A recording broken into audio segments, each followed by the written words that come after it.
महाशंभूति श्री श्री आनंद मूर्ति जी के चरणों में समर्पित परमपिता बाबा की जय। दादा एवं दीदी को ढेर सारी शुभकामनाएं। नमस्कार। एमपीएस स्ट्रक्चर क्रमांक 15 सेंट्रल एग्जीक्यूटिव कमेटी कार्यपालिका। सेंट्रल एग्जीक्यूटिव कमेटी कार्यपालिका की चर्चा करने से पहले यह समझना ज़रूरी है कि सेंट्रल कमेटी के एग्जीक्यूटिव हेड सर्वे सर्वा एमपीएस स्ट्रक्चर के प्रेसिडेंट होते हैं। अधिकतर पुरोधा प्रमुख और प्रेसिडेंट एक ही व्यक्ति होते हैं, लेकिन यदि पुरोधा प्रमुख चाहते हैं कि वे अपनी एमपीएस स्ट्रक्चर के प्रेसिडेंट का उत्तरदायित्व स्वयं न संभाल कर किसी अन्य व्यक्ति को प्रेसिडेंट को उत्तरदायित्व दे सकते हैं। एमपीएस स्ट्रक्चर को समझने के लिए एक बात को समझना अति आवश्यक है कि आनंद मार्ग एक विचारधारा है और आनंद मार्ग की विचारधारा का पूरे विश्व में अंतिम व्यक्ति तक पहुंचाने और उसको स्थापित करने का उत्तरदायित्व एएमपीएस आनंद मार्ग प्रचारक संघ स्ट्रक्चर का है। पुरोधा प्रमुख के उत्तरदायित्व और प्रेसिडेंट के उत्तरदायित्व में थोड़ा सा अंतर है। इसकी विस्तारपूर्वक चर्चा आगे की जाएगी।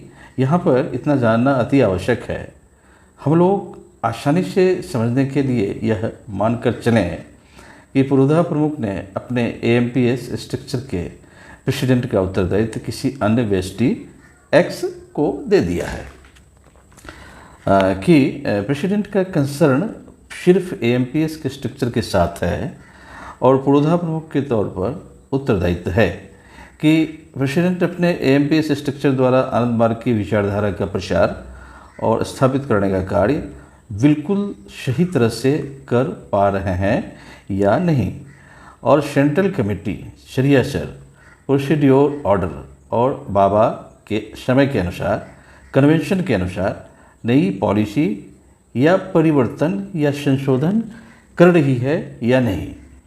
यदि ऐसा नहीं होता है तो सेंट्रल कमेटी, जिसका चेयरमैन स्वयं प्रेसिडेंट भी होते हैं, तो सेंट्रल कमेटी के पास हुए रिजोल्यूशन को पुरोधा प्रमुख के तौर पर उस पास हुए एजेंडे को अमान्य भी कर सकते हैं, क्योंकि एएमपीएस स्ट्रक्चर की जो सेंट्रल कमेटी यानी हाईएस्ट पॉलिसी मेकिंग बॉडी के प्रेसिडेंट मिस्टर एक्स, जिनको पुरोधा प्रमुख ने अपने प्रेसिडेंट का उत्तरदायित्व दिया हुआ है, कोई ऐसा रेजोल्यूशन सेंट्रल कमेटी में पास कर लेते हैं या करवा लेते हैं जो शरियासर प्रोसीड्योर ऑर्डर या बाबा के समय के कन्वेंशन के विरुद्ध है, तो क्या वह रेजोल्यूशन फाइनल माना जाएगा? उत्तर है बिल्कुल नहीं। पुरोधा प्रमुख इस प्रकार के रेजोल्यूशन को अमान्य भी कर सकते हैं। एएमपीएस स्ट्रक्चर की सेंट्रल कमेटी ही एएमपीएस संस्था की हाईएस्ट पॉलिसी मेकिंग बॉडी अवश्य है, लेकिन जब तक सेंट्रल कमेटी के द्वारा पास हुआ रेजोल्यूशन पुरोधा प्रमुख के द्वारा अप्रूवल नहीं हो जाता, तब तक वह रेजोल्यूशन एएमपीएस संस्था में अमान्य होता होगा। यह तभी हो सकता है कि एएमपीएस संस्था के स्ट्रक्चर में जो भी पुरोधा हों, वे लोग यम नियम 16 पॉइंट्स में प्रतिष्ठित हों एवं किसी भी भाषावाद, क्षेत्रवाद, भाई भतीजावाद या अन्य प्रकार के संकीर्ण भाव से ऊपर उठे हों और निस्वार्थ भाव से इष्ट आदर्श के प्रति वफादार हों। यदि कोई पुरोधा या पुरोधा प्रमुख अपने इष्ट या आदर्श के अतिरिक्त किसी दूसरी पर्सनालिटी के प्रति वफादार होगा तो एएमपीएस संस्था में समस्याओं का उत्पन्न होने का अवसर पैदा हो जाएंगे। इसलिए पुरोधा डिक्लेयर करने से पहले यह देखने की आवश्यकता है कि पुरोधा के प्रत्याशी का चरित्र, आचरण और व्यवहार में किसी प्रकार का दाग न हो। यम नियम 16 पॉइंट कंडक्ट रूल्स में प्रतिष्ठित हों, किसी भी भाषावाद, क्षेत्रवाद, भाई भतीजावाद या अन्य प्रकार के संकीर्ण भाव से ऊपर उठे हों और निस्वार्थ भाव से इष्ट आदर्श के प्रति वफादार हों।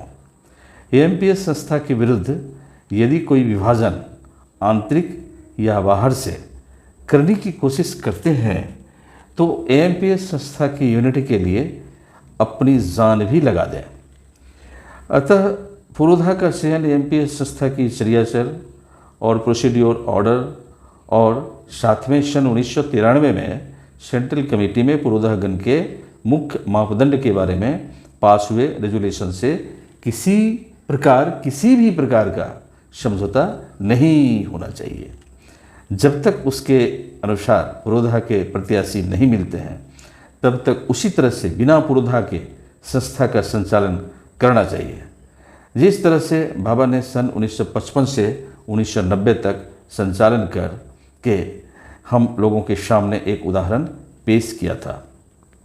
हम लोग यहाँ पर सोच रहे होंगे कि एएमपीएस संस्था के स्ट्रक्चर में पुरोधा की क्वालिटी पर इतना जोर क्यों दे रहे हैं। उसको समझाने के लिए आपके सामने एक उदाहरण रखना बहुत ही आवश्यक है। संचालकों के आध्यात्मिक नैतिकवान होने से दो प्रकार के निम्नलिखित फायदे होते हैं। पहला, आध्यात्मिक नैतिकवानों का निर्माण। जैसे कि आज के समय में देश की जो सरकारें होती हैं, चाहे वे देश की राज्य सरकार हो या केंद्र की सरकार, वहाँ पर सरकारें जनता की भलाई के लिए अच्छी पॉलिसी भी बनाती है, लेकिन उसका पूरा लाभ जनता तक नहीं पहुँच पाता। उसका कारण है कि सरकार के तथाकथित नेता जो सरकारों के संचालक होते हैं वे आध्यात्मिक नैतिकवान नहीं होते और आधे से ज़्यादा पैसा उनके पास पहुंच जाता है। भारत देश के एक तत्कालीन प्रधानमंत्री ने स्वयं सार्वजनिक तौर पर स्वीकार भी किया था कि केंद्र सरकार से जनता के लिए जो 100 पैसे भेजे जाते हैं उसमें से सिर्फ 15 पैसे ही जनता के पास पहुंच पाता है और शेष 85 पैसे बिचौलिए ही खा जाते हैं।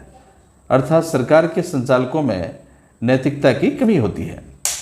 आनंद मार्ग प्रचारक संघ संस्था अपनी आनंद मार्ग की विचारधारा और अपने मेन मेकिंग मिशन की पद्धति के द्वारा नैतिकवान के साथ साथ आध्यात्मिक नैतिकवानों यानी ऐसे पुरोधागण का निर्माण करती है जिनको आगे चलकर एएमपीएस संस्था में मानव समाज के संचालकों का उत्तरदायित्व दिया जाता है, जो मानव समाज के लिए निस्वार्थ भाव से सेवा करने के लिए समर्पित होते हैं, जिनका अपना व्यक्तिगत कोई भी स्वार्थ नहीं होता। आध्यात्मिक नैतिकवान होने से दूसरा फायदा होता है। मान लो कि कोई व्यक्ति या कोई ऐसा समूह या कोई भी प्राइवेट या सरकारी एजेंसी या कोई भी अनैतिक ग्रुप स्वयं अपने द्वारा या अपने एजेंटों के द्वारा एएमपीएस संस्था को हाईजैक करने का प्रयास करता है, तो वह अपने प्रयासों द्वारा संस्था का हाईजैक नहीं कर पाएगा। ऐसे लोग, चाहे वह व्यक्ति या वह एजेंसी, दो तरीके अपना सकती है।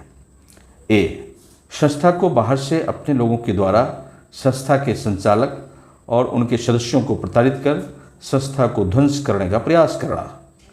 नेक्स्ट, बी, अथवा वह व्यक्ति या वह एजेंसी प्राइवेट हो या सरकारी संस्था अपने एजेंट या प्रतिनिधि को संस्था में प्रवेश करा देती है, फिर संस्था के ही किसी सीनियर सदस्य को पैसे या पावर की लालच देकर प्रभावित करता है और उसको इंस्ट्रक्शन देता है कि संस्था को धीरे धीरे किस प्रकार ध्वंस करना है, जिससे दूसरों को पता ही न चल सके।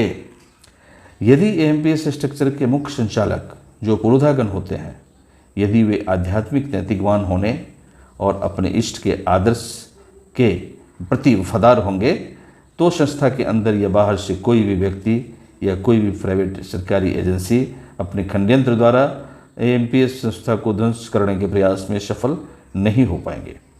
वो बात अलग है कि बाबा स्वयं तारक ब्रह्म हैं और वे किसी भी ऐसे षड्यंत्र को सफल नहीं होने देंगे।